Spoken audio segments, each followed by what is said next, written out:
self-preparation. Be ready for tomorrow by doing all that you can today, setting your goals. Set a goal that will make you stretch for what it will make of you to achieve it. What a brand new reason for setting goals. What an all-encompassing challenge to have a better vision of the future, to see what it will make of you to achieve it. And here's why.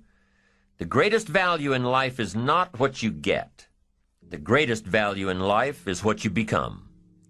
The major question to ask on the job is not, what am I getting here? The major question to ask is, what am I becoming here? It's not what you get that makes you valuable. It's what you become that makes you valuable. Set the kind of goals that will make something of you to achieve them. So there you have the two components of positive self-direction. Number one, self-knowledge, knowing who you are and what you want to do with your life. And number two, self-preparation, getting ready for the opportunities before they come your way. You need both aspects for positive self-direction, figuring out who you are and what you want, and being prepared for the day you reach your goals, being ready, being worthy, becoming the person you need to be in pursuit of what you want. What good is an opportunity if you're not prepared to take advantage of it? It's no good. Won't do a thing for you. Be prepared. Now here's what's called the self-knowledge acid test. Quickly, without thinking too much about it, quickly list your 3 most important long-term work-related goals. Is it a client you've been trying to sign for several months? Is it a major sale you've been trying to make? Is it a promotion? Is it a partnership in the firm? Quickly list your 3 most important long-term work-related goals. Achievements that you want to make. Achievements that will take a while to get. Write them down. Again, without thinking too much about it, quickly list your 3 most important personal and spiritual goals. Things that will make a difference in your personal life. Is it going to church more often than holidays? Grasping all you can from the Sunday sermon? Is it spending more quality time with your kids? Is it turning the TV off during the dinner hour and actually talking about the important things in life with your family? Is it making more dates with your spouse? Is it planning a much-needed family vacation? What is it? What are the important goals in your personal and spiritual life? Is one of them making a conscious effort to exercise more, to eat better, to lose some weight, to get in shape? What are the 3 most important personal and spiritual goals that you have? Write them down. Doesn't matter what they are, just write them down. Now, take some time to really visualize what the achievement of these goals would look like.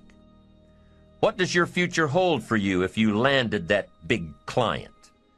What does your future look like if you got that promotion? If you spent more time with your family? If you planned more outings with your spouse? What does your future look like? Really spend some time on this now. It's important stuff. What does it all look like? Ask yourself, is this really my goal? Is this truly what I want? Is it a positive goal? Is it important enough to me to become what it takes to reach this goal? Is it mine? Is it worth it? If your 3 goals on the career side and 3 goals on the personal side don't stand up to these questions, you need to take some time to carefully redefine a few things. Redefine your list. Redefine where it is that these goals came from. Redefine what actually is important to you. Redefine how hard you'll really work to get them. Now, there are 2 parts to this goal setting and redefining process. There's 2 parts. Number 1, don't set your goals too low. An interesting thing that we teach in leadership, don't join an easy crowd. You won't grow. Go where the expectations are high. Go where the demands are high. Go where the pressure is on to perform, to grow, to change, to develop, to read, to study, to develop skills. Now here's the second part on setting goals. Number 1 is don't set your goals too low. Number 2 is don't compromise. Don't sell out. There were some things I went for back in those early years that I paid too big a price for. If I'd known back then how much it was going to cost me, I never would have gone for them. But I didn't know. Don't sell out. An ancient phrase says, count the cost. Count the cost if it won't make you happy to get it. If you become less in your pursuit of getting it, if it's not worth the life you'll lead after you get it, it's not worth it. Now let's talk a little more about self-preparation. Self-preparation has 2 benefits. The first benefit of self-preparation is that it moves you toward your goal. You've already got it in mind. You know where you want to go. You're getting ready for it. You're doing all the things you're supposed to do. And by getting ready to achieve your goals, you're moving closer to your goals. That's how it works. The second major benefit to self-preparation is that it refuels your ambition. Your activity refuels your ambition. The things that you are doing today are getting you ready for tomorrow. It's exciting. You know that you're getting closer every day. Ambition must be kept alive, be kept active, must continue to move forward. Otherwise, you're just daydreaming. You must keep active, keep moving forward so your ambition can fuel you, motivate you, get you where you want to be. Self-preparation. The benefits are, number 1, it moves you toward your goals, and number 2, it refuels your ambition. Be prepared. Get ready. This method of self-preparation involves 3 steps. Step 1. Carefully consider where the next opportunity for reaching your goal will originate. Where will it come from? Will it come from networking with your colleagues? Will it come from reading the last book that you bought? The book that's still sitting on your shelf waiting to give you some answers? Will it come from you taking the time to think it out? Where will it come from? The next opportunity that will push you forward. If you don't know, here's what you have to do. For each major goal of yours, the top priorities on your list, for each of these, take out a separate piece of paper, 1 single sheet per major goal, write down your goal at the top, and start listing all reasonable resources. Write down every possible place that you could find the opportunity to achieve this goal. And with each resource, classify them. Ask yourself, is this resource a sure thing? A good bet? About even chances? Unlikely? A long shot? Ask yourself these questions and classify all of the resources you have written down. That's the first step. The second step in this method of self-preparation is to make sure you know what you need to do to be prepared for your opportunities. Take your sure things first. Figure out what you need to do to be prepared when they happen. Break down your preparation into concrete steps. Make sure that you know exactly what you have to do to take advantage of the opportunity when it comes your way. Let's say that one of the top priorities on your career list of goals is to get this new client. Let's take it 1 step further to say that on your resource list for this goal is to have a lunch meeting with a friend who just happens to be the mentor of the client you're going after. Is this friend of yours a sure bet on your resource list? Well, let's say he is. I mean, you know this guy is a tremendous consulting source for the client you want. The client you want really listens to the opinions and advice of your friend. So you're getting ready to have lunch with your friend. What do? You've got to make sure that you're up on all the knowledge and the industry data that will impress your friend. Make him realize that he knows someone who could benefit from your knowledge and your vitality and your spirit and your experience. Impress him. Impress him so much that he goes back to his friend, the client you're after, and tells this prospective client of yours that he needs to do business with you. Be prepared. Go through your entire list of goals and resources and classify them. Break each resource into concrete steps of preparation. Start by working on the sure bets first, and then move down the line. The long shots will come through every so often, but start with the resources that will serve you best now.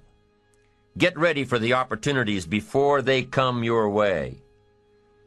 Step 3 in the self-preparation method is to do all you can to make each opportunity more likely to happen. After you've determined what you have to do to get ready, to be prepared, after you've determined this, see what you can do to expedite the process. What can you do to increase the likelihood of this opportunity? Go over it and over it and over it. Use these 3 methods again and again as you assess where you are now and where you have to go next to keep moving toward the achievements that are most important to you. Step 1, consider your resources. Step 2, determine what you have to do to get ready. Step 3, expedite the opportunities. And by the way, this method of self-preparation works wherever you are in your journey, whether you're close to your goals or whether you're just starting your journey of self-direction. This method works. Have working knowledge to draw from. Continually work on yourself in preparation of where you want to be. Build a reservoir of thoughts and ideas and philosophies and experiences that are your own. Build, grow, change, get ready, be prepared.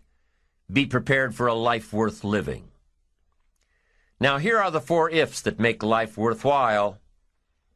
Number 1, life is worthwhile if you learn. Nothing worse than being stupid. Life is worthwhile if you learn. Learn from your personal experiences. Learn from other people's experiences. Second, life is worthwhile if you try. Now you've got to take what you've learned and see if you can try your hand at it. Someone says, well, you can't try, you have to do. No, you have to try. I put the bar up 2 feet and asked the kids who can jump 2 feet. I can, some say. I can't, some say. I don't know, some say. How are you going to know? You don't. You've just got to try. Just back off and run at it. How are you going to know if you don't try? Now, what if you knock the bar down? Does that mean you can't jump 2 feet? No. You have to what? Try it again. Of course, you have to try. Try it another way, but try. Try your hand at it. When the record book on you is finished, let it show your wins and your losses, but don't let the record book show that you didn't try. Next, life is worthwhile if you stay. You've got to learn to stay. Now, you don't have to stay forever. Just stay till you see it through. A guy builds a foundation, and then he wanders off somewhere and builds another foundation. He's got these foundations scattered all across the country. I mean, no walls, no roofs, just a bunch of foundations. Not a good reputation. Stay. You don't have to stay forever. Just stay to finish something. Don't fall into the trap of less than refined sophistication. Stay till it's over. The 4th if that makes life worthwhile, 1 is if you learn, 2 is if you try, 3 is if you stay, and 4th if that makes life worthwhile is if you care. Caring is a unique human experience that is so vital and so powerful and so all-encompassing and so far-reaching. If you care at all, you'll get some results. If you care enough, you can get magnificent results. To lead a life worth living, you've got to learn, you've got to try, you've got to stay, and you've got to care. Develop your positive self-direction. Do these things we've discussed. Remember the 4 ifs, and you're on your way to building a life worth living. The second principle of building ambition is self-reliance. Number 1 is self-direction. Number 2 is self-reliance. Taking responsibility for your own life. Taking responsibility for whatever happens to you. Knowing that you have consciously made the decisions that are now affecting you. Knowing that what is happening now, today, is the direct result of your activity, what you did yesterday. Self-reliance is basically counting on yourself. Now, being self-reliant doesn't mean you can't work with others or trust others.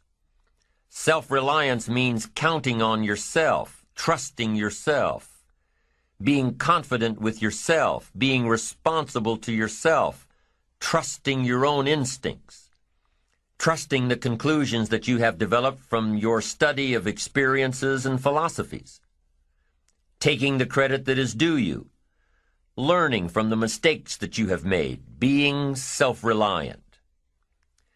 Gestalt psychologists give an example of being self-reliant. They say that you're responsible for getting caught in the rain. They say that by deciding not to carry an umbrella every day, you have made the decision to endure an occasional drenching. Translation? By not being prepared, you make the choice of getting caught in some of life's unpleasant circumstances. Be they rain, failures, economic losses, relationship losses, professional losses, personal losses. By not being prepared, thinking ahead, it's your choice. Now here's the other side of it. By being prepared, you increase your chances of success. You increase the likelihood. By being prepared, you increase your chances of success, of seizing opportunities when they come your way, of being ready within yourself to take advantage of once-in-a-lifetime situations. Some people tend to blame others for their mistakes, blame others for their failures. Somebody says, it's not my fault the report isn't done, so-and-so didn't do their part. Of course it's your fault. It's your report too. It's your responsibility to see that everyone you delegated work to does their part. Now, you can't control what others around you do, but it's in your own best self-interest, your enlightened self-interest, that you stay on top of things, especially if it's going to affect your future. You think your boss cares that John didn't do his part? You think he sees John as the bad guy? Of course not. All he sees is that the report isn't done, bottom line. Be responsible for the things that affect you. You can make sure you're more responsible by checking in with those people who are working with you, the people who make up your team. You can be more responsible by saying, hey, John, how are you doing with your part? Do you need some help? Can we put somebody else in here to help you finish? Now, if John consistently doesn't handle his part, you've got to replace John. If he isn't doing his share, you've got to find somebody that will. Or what? It will negatively affect you. You can't wake up in the morning that the project is due hoping and wishing that John has done his part. No, you've got to be responsible because it's going to affect your career too. Now, my approach to my better future very early on in my career was to just go through the day with my fingers crossed. And I used to say something like, I sure hope things will change for the better. Then here's what I found out. They're not going to change. Somebody says, well then, how will my life ever change? Answer, when you change. When you change, when you get better, it'll get better. If you change, it'll all change. Don't put it on someone else. Hope that someone else will change it for you. Take responsibility for yourself. Take personal responsibility. You can't change the circumstances or the seasons or the wind, but you can change your reading habits. You can change whether or not you go for the skills, burn the midnight oil, turn yourself around, multiply your value by 2, 3, 5, 10. That you've got charge of. That you have control of. You don't have control of the constellations, but you've got control over whether or not you go to night school, take adult classes, learn some new skills. You have control over that. And if you don't, that's your fault. You've got to take personal responsibility. You've got to be self-reliant. You. Nobody else can change your life, alter your ambitions, pave a golden road for you. But you can.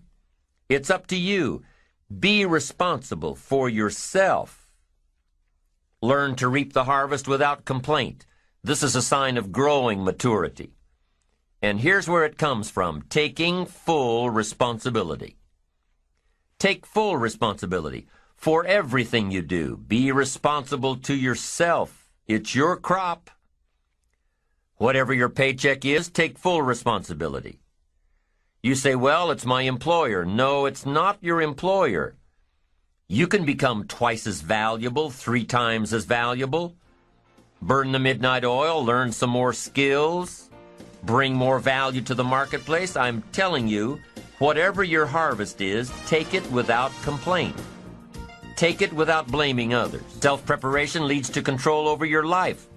We discussed this in the last session. Whenever you prepare correctly, taking all of the steps you're supposed to take, doing everything in your power to stay on track, whenever your preparations lead to success, achieving your goals, you reinforce the disciplines that got you there. Success leads to reinforcement of the proper disciplines. If what you're doing is working, keep doing it. If what you're doing isn't working, change it. When you are doing all that you can possibly do and are successful at reaching your expectations, keep doing it. Success is a reinforcement. Psychologists call this positive reinforcement. We all know about positive reinforcement. That's how we train our dogs. That's how we teach our kids. That's how the trainers at SeaWorld can get a killer whale to do tricks and follow commands and work side by side with humans, by positive reinforcement. When you bring a brand new puppy home and try to teach him not to mess in the house, what do? You reward him for going outside or scratching at the door. When you're trying to get your toddler out of the diaper stage, what do? You reward her with special presents, make her feel special for learning something new. When you're trying to get your older kids to crack the books and study, what do? You reward them when they get good grades. You teach them that the skills they are developing now will have great positive effects on their lives later. But you reward them now. This is positive reinforcement. Learning that there are rewards for doing something good, something worthwhile, something of value. The greater the value, the greater the reward. The better you do, the better your reward. The greater the value, the greater the reward. A bigger paycheck, a better house, financial freedom. It's all a reward system. Now, there are 2 major benefits of positive reinforcement. Number 1, positive reinforcement builds good habits. If what you are doing, the habits you've gotten into, are building your ambition and increasing your success, keep doing them. Your success is reaffirming that these habits are good. Your success tells you that you need to keep doing what you are doing. By reviewing these habits that bring on success, you reinforce them, give them sticking power. Now here's the other side.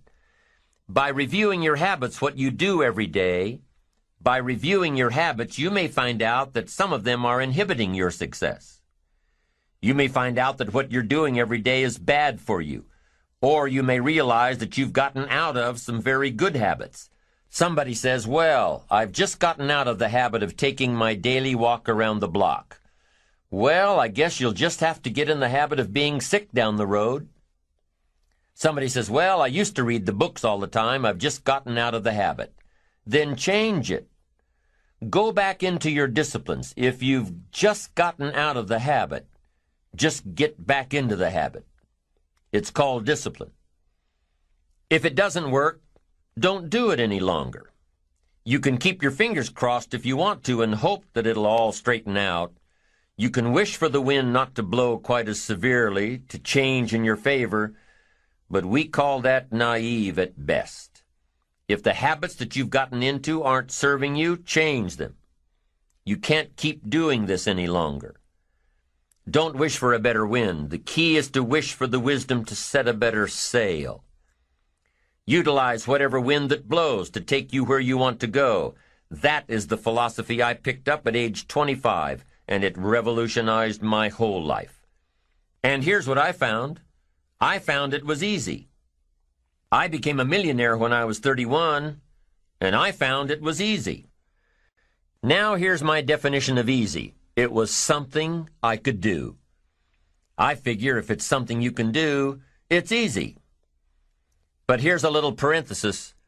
I worked hard at it. I made sure my disciplines were in line. I made sure my habits were good.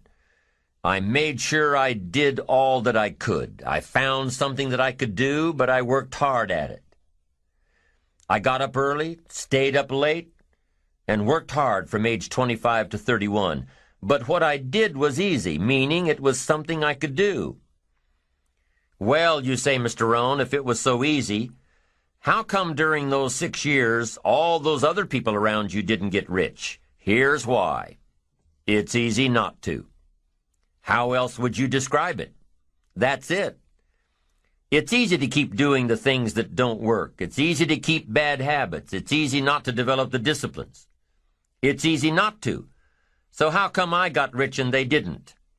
Here's a philosophical phrase. The things that are easy to do are also easy not to do.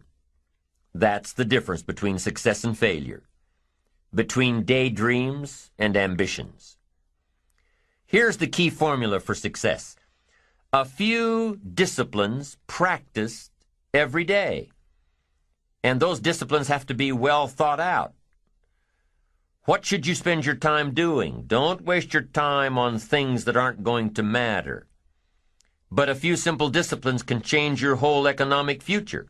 Future with your family, future with your business, future with your enterprise, your sales career, your management career. A few simple disciplines, a few simple habits, good habits, repeated every day. Now here's the formula for failure. Errors in judgment, repeated every day. All you've got to do is to have a few errors in your judgment and repeat them every day. I'm telling you, they'll spin out of control in 10 years. You'll end up driving what you don't want to drive, wearing what you don't want to wear, living where you don't want to live, earning what you don't want to earn. A few errors every day, bad habits every day. It's disastrous. Now here's why it's easy to repeat an error in judgment. Because failure doesn't fall at the end of the first day. Bad habits don't show their horrible results at the end of the first day, or the first week, or the first month. It's easy to get faked out. If disaster fell on us at the end of the first week, we'd change our philosophy. But it's so subtle. Errors in judgment, bad habits.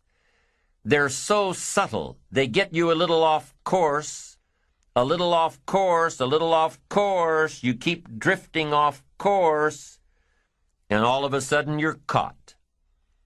So you've got the choice right now of one of two easies, easy to do or easy not to do. I can give you in one sentence how I got rich by the time I was 31. I did not neglect to do the easy things I could do for 6 years. I did not neglect. That's the key. I found something easy I could do that led to fortune, and I did not neglect to do it. The major reason for not having more of what you want in America, more health, more money, more power, more influence, more everything, the major reason is simple neglect. Neglect. And if you don't take care of neglect, it becomes an infection, and then it becomes a disease. So if you're in the habit of not doing it, doing all it takes to get ahead, get in the habit of doing it. Doing all it takes. That's the first benefit of positive reinforcement, building good habits. Now, the second benefit of positive reinforcement is that it creates the energy to fuel additional achievement. It gives you the drive to do more, to not only keep on doing what's right, but to do more of what's right. The disciplines that will help you grow and get ahead of it all. The knowledge that what you're doing is paying off creates more energy to keep going. How easy is it to get up in the morning when you know you're not doing all that it takes? It's not very easy at all. You can just lay there awake thinking, oh, what's a few more minutes in bed? It won't matter much anyway. Wrong. It does matter. It will matter. Now, how easy is it to get up in the morning when you're pouring it on, doing the best you can, anxious to get going, make progress toward your dreams? It's a whole different story. When you're resting to renew your reserves, it's much different than resting to avoid your day. When you're psyched up and excited for your life, when you're excited for what you've planned to accomplish for the day, it's amazing. You'll wake up before the alarm clock even tries to startle you awake. Your successes fuel your ambition. Your successes give you extra energy. Your successes pave the way for more successes. It's the snowball effect. With one success, you're excited to meet another, and another, and another. And pretty soon, the disciplines that were so difficult in the beginning, the disciplines that got you going, are now part of your philosophy.